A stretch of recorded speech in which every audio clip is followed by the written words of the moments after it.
What's up guys, Noor here and welcome to Book of Showtime Chapter 12. As always, be sure to like and share this video with your friends, and if you have a topic you'd like for me to cover for Book of Showtime, leave it in the comment section down below or anywhere you can reach me on social media or the Book of Showtime Discord. The Zombies mode featured in Call of Duty is one of my favorite bonus modes in any game, and honestly, can we even call it a bonus mode anymore? It's grown into its own living entity within the Call of Duty franchise. I really enjoy survival modes in gaming, and Zombies has always been a great way to chill and hang out with your friends as you take a break from PvP. From humble beginnings as a secret mode unlocked after the campaign in World at War to one of the featured experiences in Call of Duty Vanguard, Zombies has appeared in a whopping 10 Call of Duty titles. But, whereas some iterations did the mode right, others fail completely. In today's chapter, I will be going through Call of Duty history and ranking all 10 of the Zombies modes, going from worst to best. This will only be modes featured in the main installments, so the mobile versions and Call of Duty Online will not be discussed. Sound good? Let's go. Number 10, Call of Duty Vanguard. Oh boy, alright, where do I start? Well, I should start by saying my expectations were understandably high. Helmed by Sledgehammer Games, Vanguard saw a return to World War II with this original story set near the end of the Second Great War. Vanguard was built on the same engine used in Modern Warfare 19, a more detailed and polished engine than the one used in Cold War in 2020. The creators of Zombies, Treyarch, actually stepped into work on the mode, and with how fresh and innovative the Cold War Zombies experience was, it made sense that Treyarch would work on back-to-back games to help take a load off Sledgehammer. With all these things in its favor, Vanguard was sure to put out an all-time Zombies excursion. But being that it's opening this list, we already know how that went. Bad doesn't begin to describe Vanguard Zombies. For starters, it wasn't even a traditional round-based map. It was this weird hub that would have portals taking you to other locations where you would do the same task over and over again. The experience was meant to offer something similar to the Outbreak mode introduced in Cold War a year earlier, but it lacked the scale and polish that Outbreak had. After a certain point, if you wanted to, you could extract, but it's honestly just better to turn the game off. Did I mention that you weren't able to pause the game when playing single player? In 2021? This is awful. Like seriously, that's a thing that they had to add into the game. You legit could not pause a single player game. I just hate when games go backwards on such simple features, which is pausing a game a feature? I thought it wasn't, but it wasn't in this game. So what's going on here? Now, I know over time they did add traditional round-based maps, and I did reinstall to try it out, but at that point, everyone had moved on from Vanguard. And even the Shino Numa remake, which is one of my all-time favorite maps, wasn't enough to bring me back full-time. I was shocked at how uninspired the mode seemed, as just a year prior, Black Ops Cold War put out a revitalizing take on the classic mode. They just seemed to throw all that out the window this time around. Zombies fans moved on quickly from this game, and we're gonna move on now too. Number 9, Call of Duty Infinite Warfare. So we go from a terrible experience to a sort of decent one that had potential. Infinite Warfare was Infinity Ward's first take on the Zombies mode, as in prior installments they would put out Special Ops and then Extinction as their third mode. Infinite Warfare Zombies kind of finds itself in a similar situation as Vanguard, where the installment the year prior was great and they had to jump into some big shoes. Now, while it finds itself low on this list, it was actually, it was honestly a solid enough mode. I just felt it did way too much, and I feel like after Black Ops 1, Zombies made doing some of the basic things a little too much of a chore, but Infinite Warfare really made doing a lot of things a hassle, like pack-a-punching. It's really ridiculous. If you watch my streams of Infinite Warfare back in the day, I was getting outright tilted with how tedious something as simple as turning on the power or pack-a-punching was. I really felt like Infinite Warfare was made for the streamers and the YouTubers, the pros of Zombies, so to speak. Infinite Warfare Zombies had a great premise with an interesting cast and really cool set pieces based on various movie themes from each decade of the last 50 years, not to mention some really cool celebrity cameos. It just simply tried to do too much when it came to the concepts that should have stayed basic, and Zombies should be a bit of a zen experience in my opinion. Number 8, Call of Duty World War II. This was Sledgehammer's second time around with Zombies, and it was a solid, albeit forgettable, experience. The gameplay was simple and true enough to the Zombies formula, with a few unique takes on the basic fundamentals that made it stand out just enough. Boasting a darker and more grittier tone than previous CoDs, World War II Zombies is certainly the scariest version of Zombies, but sadly it's low on this list for a reason. Mode isn't bad, it's serviceable, but the shift from a light-hearted, sorta goofy action movie-esque vibe seen in prior games was its undoing. The casts were boring, the maps were drab and lifeless, and the story was there, I guess. I can't really remember anything noteworthy about World War II Zombies, and that's why it finds itself 8th. It's a shame that the more recent World War II zombies experiences haven't been good, because that's where zombies started, and I really like World War II games. Can we get some more AAA World War II games, please? Because COD's been dropping the ball a bit. Number 7, Call of Duty Advanced Warfare.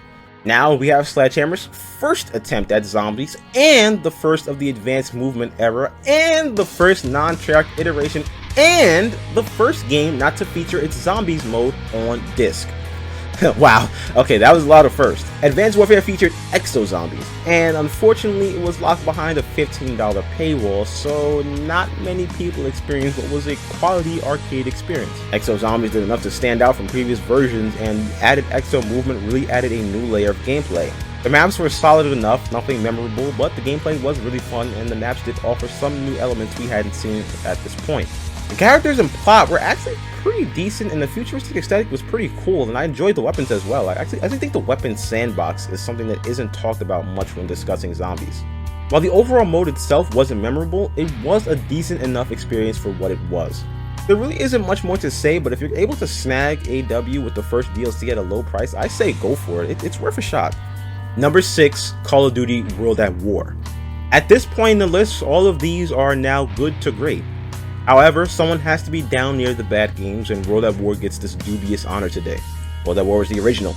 Made by just a handful of devs after hours, World at War Zombies was a bonus mode that players would unlock following the completion of World at War's tremendous campaign. Alright, imagine this. It's 2008. You just planted the flag of the Red Army on top of the Prestige, and the credits roll, and then what's this? Hold on, post-credit scene, okay, cool. Oh wait, you're waking up slowly in this field after your plane crash, and who's that coming? Oh my god, it's a zombie! Then, unsettling red text splashes on the screen. Nazi zombies. You hear that now iconic laugh, round 1 starts, and the rest is history. My friends, this might not be the best.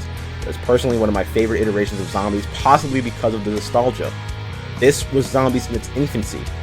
World at War Zombies was almost completely made up of reused assets, and the mode was jank and not too polished, but boy, it had serious mystique to it.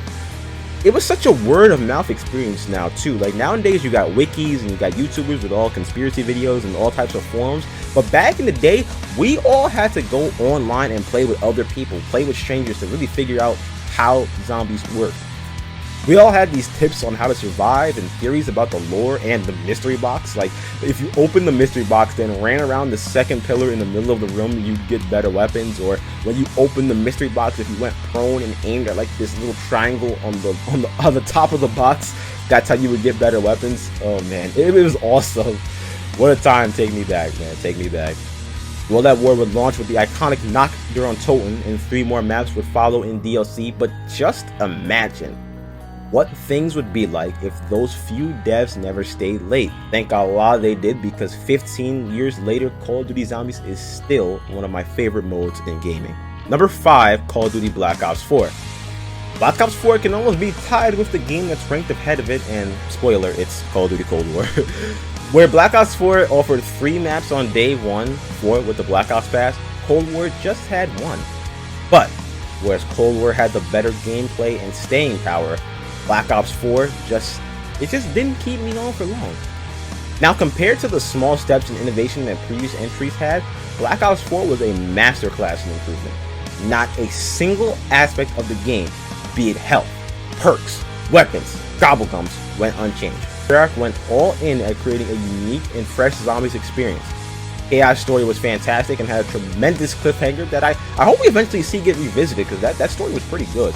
Now, while most of the maps for the Ether story were just beefy remakes, and the final map and ending were a bit underwhelming, overall Black Ops 4 experience was great.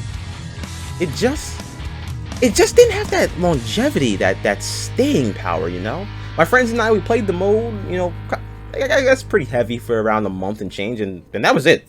We jumped back on when new maps dropped, played for 2 or 3 days, and that was it. And it's not like any of the maps were bad. They were all solid to very good, and the only map I really wasn't feeling was Voyage of Despair. As for the other maps, while they were well designed, they just kind of, they lack that ick factor, you know? I don't quite know how to describe it, but despite all that, Black Ops 4 is still a great zombie experience, bar none. Number 4, Black Ops Cold War. Similar to its predecessor, Black Ops Cold War changed almost every mechanic in zombies, and truthfully, this is probably the best zombies mode from a pure gameplay standpoint. Cold War Zombies only featured one map at launch, and it was just another beefy remake, similar to the maps featured in the Ether storyline in Black Ops 4. Cold War featured a smaller zombies team and had to be crunched during the 2020 pandemic, so it's a little shocking actually how great it turned out with everything stacked against it. There is a criticism of Cold War that this zombies mode was easier, but I felt like this was actually the most accessible zombies. There is indeed a thin line between making a game easy and making it more friendly for newcomers, but personally, I felt over the past installments that zombies was becoming too focused on appeasing the hardcore zombie fans. While a lot of the maps were repurposed from campaign and multiplayer, and to be honest, that's not really acceptable in this day and age, they still provided a serviceable enough experience, that is, until the Outbreak mode launched. Outbreak is the single greatest mode in zombies history. There have been some spin-off modes before, but none offered the thrill of zombies with the scale of Outbreak's massive regions. Instead of just surviving as long as you could, Outbreak saw players travel to different maps, completing various missions and objectives before opting to either exfil or continue on to a harder region. This mode at times would feel like a war, you know, and building yourself up before you and your friends tackled the main objectives was outright fun, you know, facing Orda and escorting the payload, all that stuff, awesome. I even got some of my friends who didn't play zombies or Call of Duty in general to try this mode, and that speaks to how great of a mode Outbreak is and how accessible Cold War made zombies. I really hope the next Black Ops game Treyarch brings back this mode because Outbreak is peak zombies. But Outbreak was also Cold War's undoing, as after trying Outbreak, none of my friends, and myself included, really wanted to play the traditional round-based maps, and personally I felt this exposed the maps for just not really being that fun or full of content. All in all though, I still think Black Ops Cold War, despite everything around it, was a really good zombies mode. Number 3, Call of Duty Black Ops 2. Now we reach the top 3. Black Ops 2 is often regarded as pound for pound the best Call of Duty, and it's hard to argue against it. Each of the 3 primary modes in Call of Duty were improved and innovated in new ways, and Zombies was no exception. Although the launch experience only shipped with one map, 2 if you had the special edition, Green Run, or Transit, was a massive map with all types of hidden secrets for players to discover. This was also the first time buildables made their way into Zombies, giving players a creative and free way of fighting the dead. The bank system and permanent perks were also nice additions to encourage players to consistently play the mode. The additions of sub-modes like Grief and Turn plus a dedicated theater mode made Zombies feel just as important as multiplayer. And I really like that globe menu system they had in Black Ops 2, where like the map icons would be like all across the map and you had to like turn to get to them. And then the maps had like these sub names too, like I think Buried was like Resolution 1925, something crazy like that. It was really cool, man. It was really cool. I imagine they had that in Black Ops 3. With all the maps they had in Black Ops 3, you be turning that globe, but it's just something happening all over the world. Treyarch, bring that back. Just bring back the globe, all right? Forget the I can't just go back to just menus and stuff further. I need the globe. Bring the globe back. I'm advocating for the globe right now. Let's get a petition started. When it's all said and done, Black Ops 2 had 6 maps for players to experience and also gave us the greatest map in Zombies history, Mob of the Dead. Mob of the Dead felt like an all-new game within Zombies. Its purgatory system has yet to return, making this a unique experience still.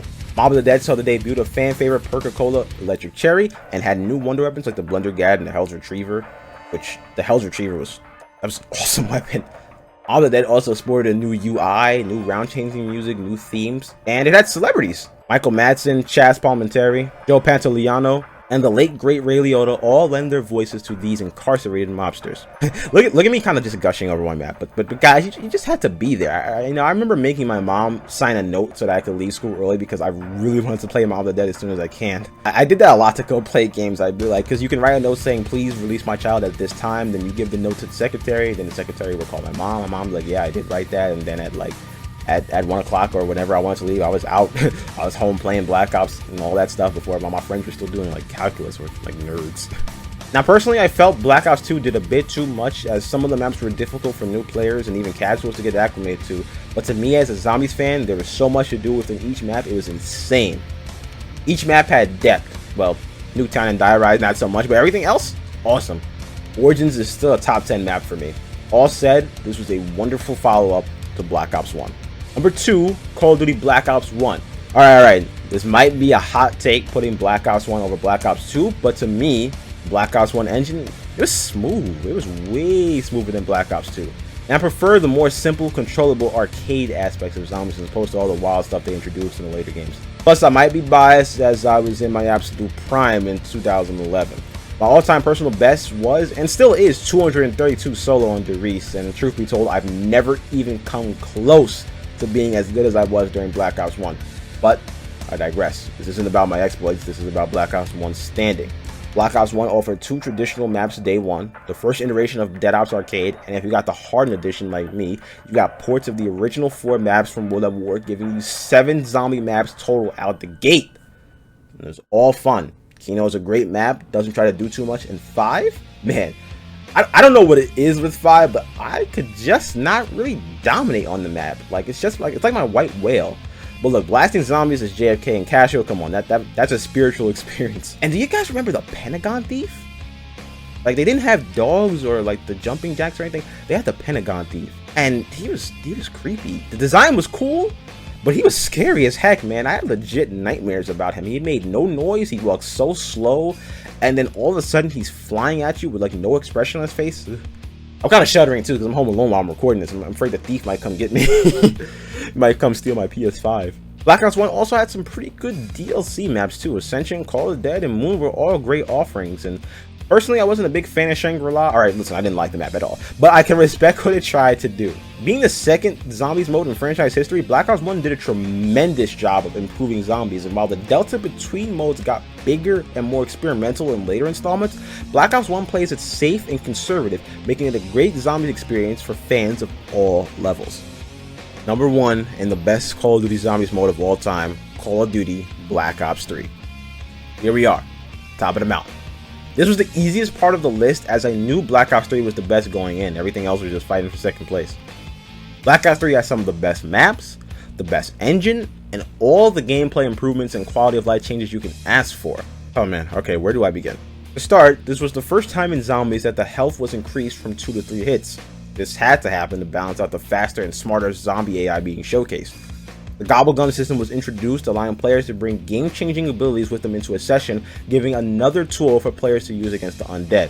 Black Ops 3 also introduced alternate ammo types when you pack-a-punch the gun again, giving yet another buff to counter the massive zombies that can spawn. In addition to all of these changes and more, Zombies had its own leveling system, where players can customize all of the weapons available in the mystery box and off the wall, making basically almost every gun in the game viable in some way, shape, or form. So it's not like, oh man, I gotta go to mystery box and get a weapon. It's not good. You level it up, and now all of a sudden you don't gotta worry about pulling that gun in the box because it's like, okay, I have all these attachments to make the gun better now. Zombies felt like its own standalone experience within Black Ops 3. The maps were over the top in just the right way, with the Giant being a great remake to sit and pound out some high round games, Gorod Corey being an awesome battleground, and Revelations would have been a fitting end to the story, but that's neither here nor there, as the map was still a massive love letter to longtime Zombies fans. Dragon decided, let's bless Zombies fans, and released Zombies Chronicles, remastering 8 classic maps, complete with Gobblegum machines and Wunderfist stations. When it was all said and done, Black Ops 3 featured 15 official Zombies maps, meaning players had no shortage of content to enjoy. There really isn't anything more I can say in terms of praise that hasn't been said before, and I don't want to turn into a fanboy, but man, I had some great experiences playing Black Ops 3, and if you guys watched my streams a few years ago, you guys saw how much fun I had playing with my friends Brian and Zach, and man, Black Ops 3, it just did everything right and then some. So if you want to try out the best mode in Zombies, this is where you start.